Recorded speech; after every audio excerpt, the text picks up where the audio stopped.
Le Grand Matin Sud Radio, 7h-10h, Maxime Liédo.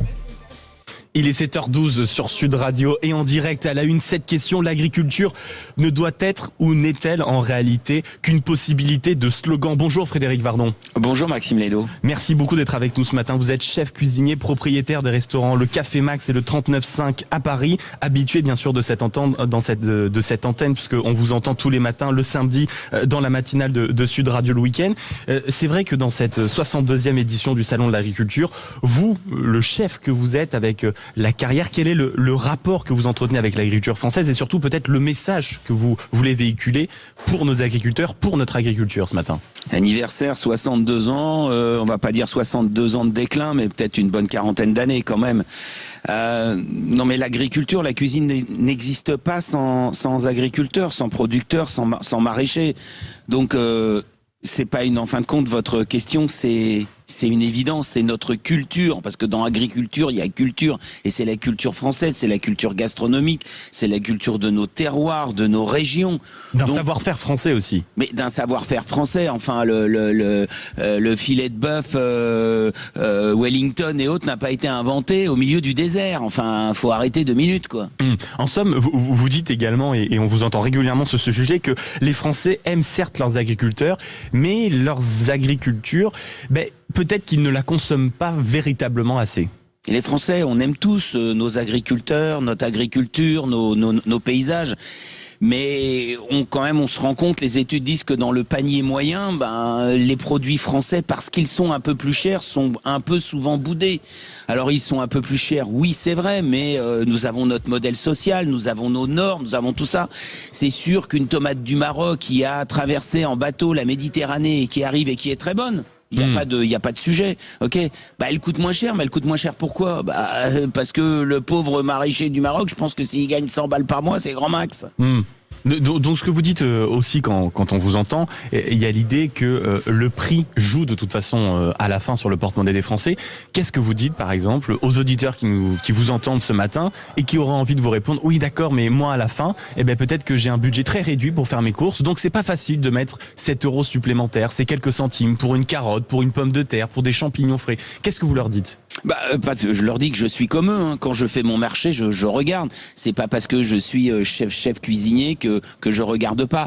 Mais par contre, très souvent, un produit brut et d'une certaine taille, comme par exemple un poulet, il a plusieurs utilisations. On va le manger rôti, et puis la carcasse, on va la mettre avec des parures de légumes, des épluchures de légumes bien nettoyées, et on va en faire un joli bouillon. Et puis ce bouillon, on va l'agrémenter avec des petits légumes taillés, quelques pâtes, et on va en faire peut-être comme une bonne soupe au pistou.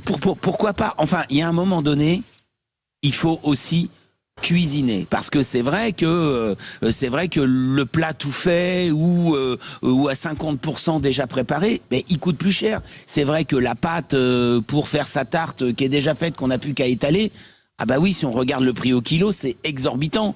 Bon, maintenant, si on prend un peu de farine, un peu de beurre, un œuf, un peu de sel et du sucre, on arrive à faire une pâte sablée. Faut quand même pas être sorti de la cuisse de Jupiter. Et l'importance, en réalité, de la cuisine, c'est-à-dire, oui, peut-être que on peut payer aujourd'hui, 1, 2, 3 € supplémentaires le poulet, parce que à la fin, il suffit d'avoir vraiment quelques éléments de base en cuisine pour pouvoir le réutiliser. Peut-être que le poulet, qui aujourd'hui ne fait que le repas du dimanche avec éventuellement quelques restes froids et une mayonnaise le dimanche soir, il peut faire le lundi un bouillon. Peut-être que le mardi, il peut faire encore autre chose, et en réalité, un bon poulet, vous pouvez l'étaler sur 2-3 jours. C'est ça aussi qu'il faut dire ce matin. Oui, c'est ça qu'il faut dire. Et puis surtout, aujourd'hui, tous les auditeurs de Sud Radio ont un smartphone, ils ont accès à tous les tutos de la Terre sur la cuisine. C'est quand même un métier qui s'est beaucoup développé. Mais je voudrais dire aussi une chose, c'est que dans la distribution, et notamment dans la grande distribution, le fléchage des produits n'est pas très bien fait. On sait que très rarement ce qu'on achète. Ou alors, il faut avoir une loupe sur soi.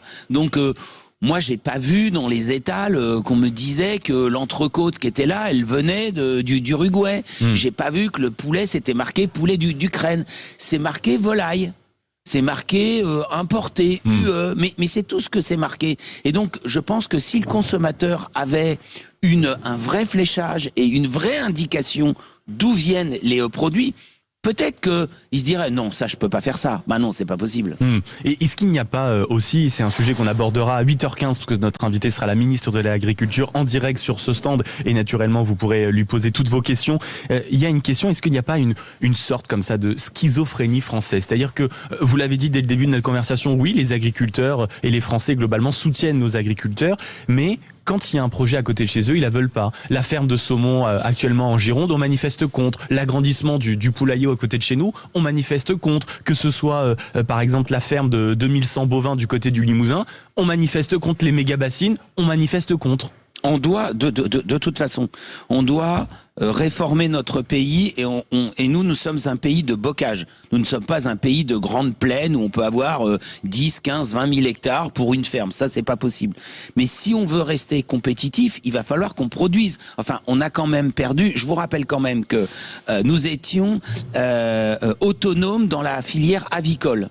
Il y a une quinzaine d'années ou une vingtaine d'années, j'ai pas le chiffre exact. Aujourd'hui, on importe plus de 50% de ce qu'on consomme en volaille et produits dérivés. Mais il y a 20 ans, on le produisait, cette nourriture de base qu'on va plutôt appeler un truc pas terrible, une merde, mais c'était la nôtre et on la contrôlait. Donc aujourd'hui, on s'est dit, ah bah non, avec toutes les normes qu'on a, avec le temps de travail, non, on va laisser faire les autres. Oui, mais les autres, ils se sont modernisés, ils ont appris à produire comme nous le faisions.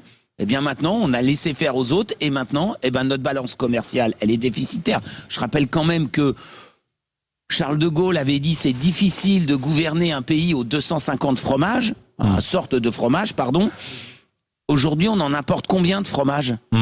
Donc ça veut dire qu'avant, on était les leaders mondiaux, tout le monde nous regardait pour nos fromages, et aujourd'hui, peut-être qu'on importera le camembert dans 15 ans et on n'en fera plus.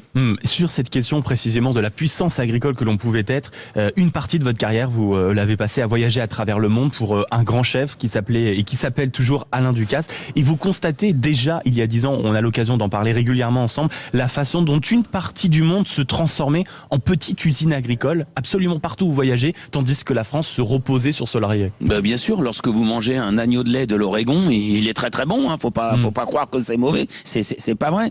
Mais quand je vois les grandes serres du sud de l'Espagne qui sont éclairées 24 heures sur 24 avec une lumière si forte pour faire pousser les légumes que même les oiseaux chantent à 1h du matin, on est quand même en droit de se poser des questions. Mais ça ne choque personne de vouloir faire une ratatouille, voire même les restaurateurs, attention, ça les choque personne de faire une ratatouille le 15 janvier, ça choque personne. Non, alors que c'est précisément sur ces questions qu'il faut être peut-être un peu plus sensibilisé. Exactement. Merci beaucoup Frédéric Vardon d'avoir été avec nous, chef cuisinier et propriétaire du Café Max et du 39.5. La ministre de l'Agriculture qui sera à 8h15 notre invité. Si vous aviez un sujet sur lequel vous souhaiteriez l'interroger ou un point de vigilance, c'est précisément celui-ci. Comment faire pour que tous les Français soient sensibilisés à une agriculture de saison?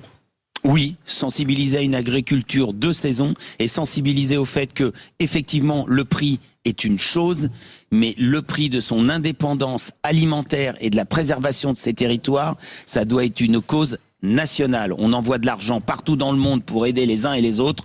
Soyons clairs, aidons-nous nous-mêmes. Voilà, ça c'était l'appel de Frédéric Vardon ce matin en direct sur Sud Radio. Merci beaucoup d'avoir été avec nous. Il est 7h21.